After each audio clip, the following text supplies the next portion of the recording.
Some bit of allegations, and I think that was based on most of the people who were just alleging that perhaps there's been a lot of emails that have been sent to the Congress, to even from Kenyans themselves, perhaps saying that, well, they really do not have that confidence to have President William Ruto then make that very important address. Those usually are always sent all the time, because every country has their own domestic issues and politics, and people do take advantage of that.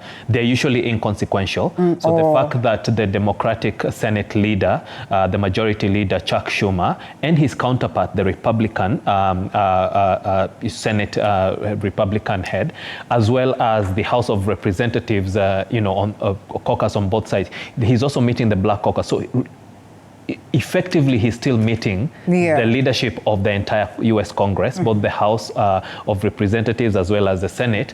But it's that big spectacle, which is a rare audience with the entire government of the United States. The president does attend, and his guest, and the executive, and then the Congress, the full Congress usually does attend. So usually, emails sent by people are not they're not consequential to that level.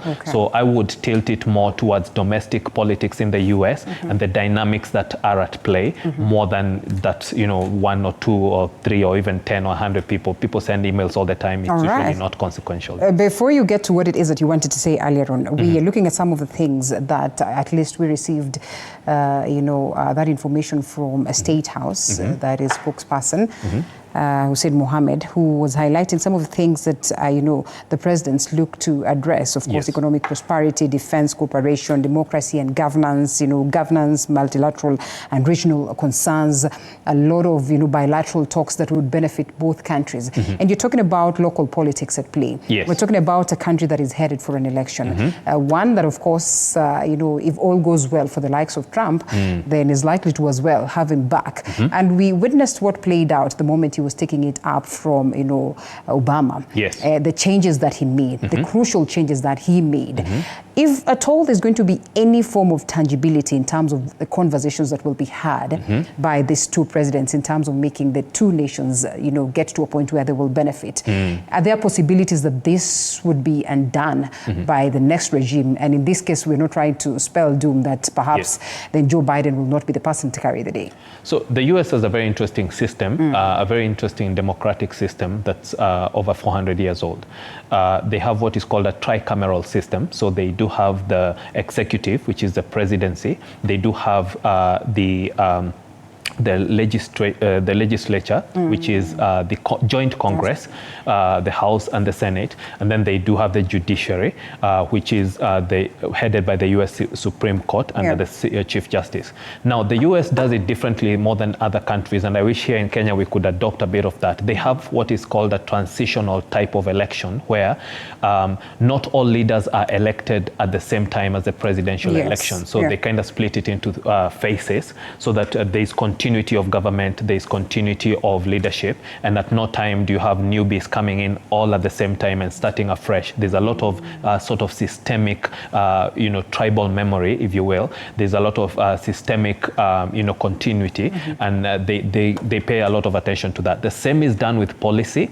They don't just come up with policy. So policy in this context, foreign policy, is not designed by the president per se. It starts with the State Department. It starts with bureaucrats. It starts with people on the ground who, feed up and create and craft the entire U.S. foreign policy that's now headed up by the Secretary of State.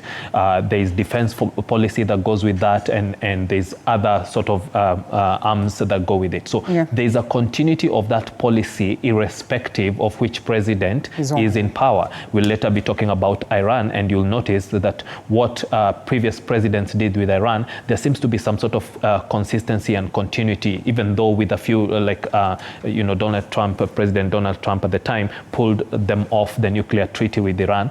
But and that was quite, geopolitical from his conservative point of view.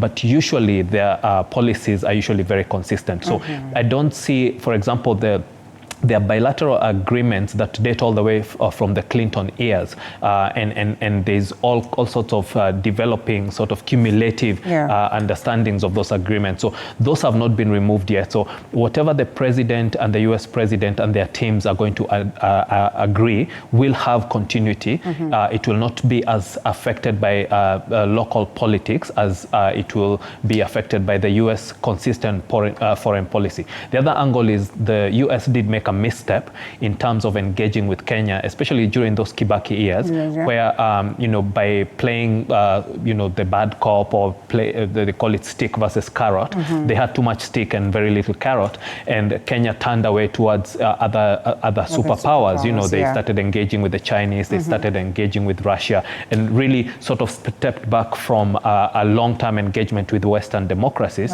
to, you know, saying, hey, we'll engage with whoever will come with the table with the biggest deal. At the time, that sort of misstep by the US was characterized by their, you know, their key diplomat in Africa, who said that elections have consequences, which was deemed to be too much of sort of, if not meddling, you know, not being as independent observers, but sort of meddling in Kenyan politics on one side, or putting a stake on one political side or the other. Now,